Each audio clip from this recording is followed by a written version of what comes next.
सिंह राशीच्या जातकांना जून महिना विवाहासाठी कसा आहे? या जून महिन्यामध्ये तुम्हाला महत्त्वपूर्ण कार्य करताना त्यामध्ये आनंद आणि यश प्राप्त होईल का? या महिन्यामध्ये व्यवसाय योग कसा आहे? या महिन्यामध्ये नोकरीसाठीचे शुभ संकेत घडून येत आहेत का? अशा सगळ्या प्रश्नांची उत्तरे घेऊन आलेली आहे. चला तर मग माहितीला सुरुवात करूयात. नमस्कार, आचार्य मंजुषा जोशी या युट्यूब चॅनलवरती आपल्या सगळ्यांचं सहर्ष स्वागत. आज आपण समजून घेतोय सिंह राशीच्या जातकांना संपूर्ण जून महिना कसा असणार आहे. लग्नस्थानापासून माहितीला सुरुवात करतोय.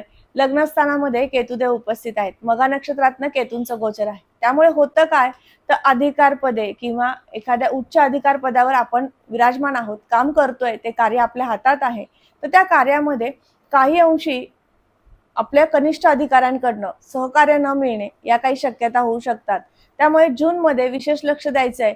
लग्नातील केतू तुम्हाला त्या नात्यामधून किंवा त्या कामातील कलिग्स मंडळींपासून थोडेसे विभक्त करू शकतात.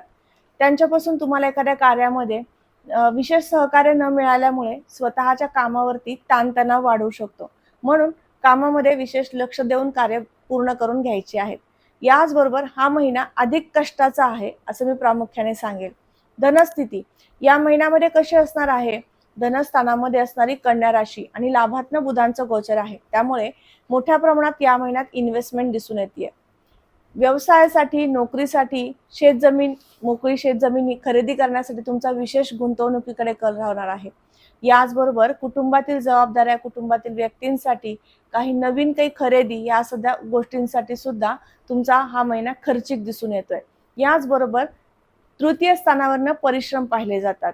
तृतीय स्थानामध्ये असणारी तुळ राशी आणि बुध आणि शुक्र युती करत लाभात्न गोचर करतायत. पहिला पंधरवडा हा अधिक परिश्रमाचा आणि लाभ प्राप्तीचा असा आपण म्हणू. या महिन्यामध्ये कीर्ती आणि प्रसिद्धी घडून येईल. तुम्ही जे कार्य करताय ते उल्लेखनीय घडून येऊ शकतं. म्हणून पहिल्या पंधरवड्यात जोरदार काम करायचं आहे. या महिन्यात पहिल्या पंधरवड्यामध्ये स्मार्ट वर्क तुमच्याकडनं करून घेणारी शुक्रदेवांची स्थिती असेल.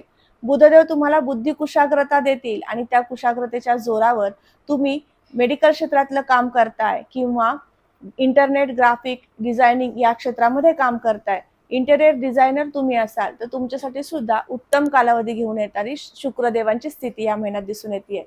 चतुर्थ स्थान मातृसुखाचं आहे.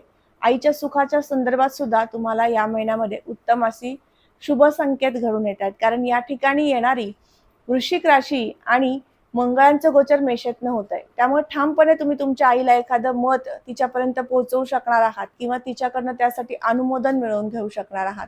अशा पद्धतीने हा महिना असेल. वास्तू वाहन खरेदी करायचे निश्चित करा, यासाठी हा महिना सर्वश्रेष्ठ असेल. पहिल्या पंधरवड्यामध्ये किंवा साधारण 20 मे पर्यंत तुम्ही तुमची वास्तू किंवा वाहन खरेदीकडे तुमचा कल वाढवायचा आहे. पंचम स्थानात येणारी गुरूंची राशी आणि गुरूंचं गोचर 12व्या घरातनं होत आहे. त्यामुळे शिक्षणासाठी हा महिना उत्तम आहे. परदेशात जाऊन शिकायचं असेल तर निश्चित तुम्ही या महिन्यात प्रयत्न करू शकता, तुमचं काम होऊ शकतं. 12व्या घरातील गुरु हा अभ्यासासाठी अजिबात वाईट नसतो. उलट तुम्हाला बाहेर देशात, बाहेर राज्यात, बाहेर गावात, बाहेर जिल्ह्यात जाऊन तुम्हाला शिक्षण घेण्यासाठी प्रेरित करत असतो आणि त्यातून सुद्धा यशदायी स्थिती निर्माण करून देत असतो. त्यामुळे पंचमेश 12व्या घरातनं गोचर करतोय, तर शिक्षणासाठी तुमचं थोडंसं अर्थार्जन खर्च होऊ शकतं. या पद्धतीने हा महिना आहे. संतान सुखासाठी हा महिना संमिश्र असेल. प्रणयासाठी सुद्धा हा महिना संमिश्र असेल. किरकोळ प्रमाणात मतवैचारिकता राहू शकते. त्यामुळे नात्यामध्ये कुठल्याही प्रकारचा ताणतणाव येणार नाही याची काळजी तुम्हाला घ्यायची आहे. राशीपत्रिकेतील षष्ठ स्थान या ठिकाणी मकर रास येते आणि मकर राशीचे स्वामी शनी यांचं गोचर अष्टमातनं होत आहे. त्यामुळे 8व्या घरातनं जेव्हा शनींचं गोचर होतं तेव्हा तुम्हाला लहान साडेसाती किंवा ढय्या ज्याला म्हटलं जातं तो काळ सुरू होत असतो. मग अशा दरम्यान तुम्हाला काय होतं, तर तुमचं जे काही कार्य तुम्ही सुनियोजित केलेलं आहे त्या कार्यामध्ये थोडीशी विलंबता येते. म्हणून काय करायचं आहे, तर तुम्हाला जर राजकीय क्षेत्र, सामाजिक क्षेत्रामध्ये काम करायचंय किंवा तुम्ही करताय, तर तुमच्यासाठी अष्टमातील शनीची चांगली फळे प्राप्त करून घेण्यासाठी उपासना करायची आहे. 8व्या घरातील शनी तुमच्याकडनं योग्य पद्धतीने प्रत्येक कार्याला न्याय सुद्धा देत असतात. त्यामुळे समाज हितोपयोगी कार्य तुमच्याकडनं वारंवार करून देतील. तसेच तुम्हाला कुठल्याही संशोधन क्षेत्रामध्ये कार्य करायचे त्यासाठी सुद्धा प्रेरित करतील. वडिलोपार्जित काही व्यवसाय आहेत लोखंडा संदर्भातील किंवा जमीन खरेदी विक्री संदर्भातील, तर यामध्ये सुद्धा तेजी प्राप्त करून देतील. रिअल इस्टेटमध्ये काम करण्यासाठी सुरुवात करायची आहे. पहिला आठवडा त्यासाठी श्रेष्ठ असेल. राशीपत्रिकेतील सप्तम स्थानाकडे जाऊया. जोडदाराचं सुख आपण 7व्या घरावरनं पाहतो. त्यामुळे तुमच्या जोडीदाराची साथ सोबत तुम्हाला या महिन्यात मिळणार आहे. नक्कीच उत्तम कालावधी असेल.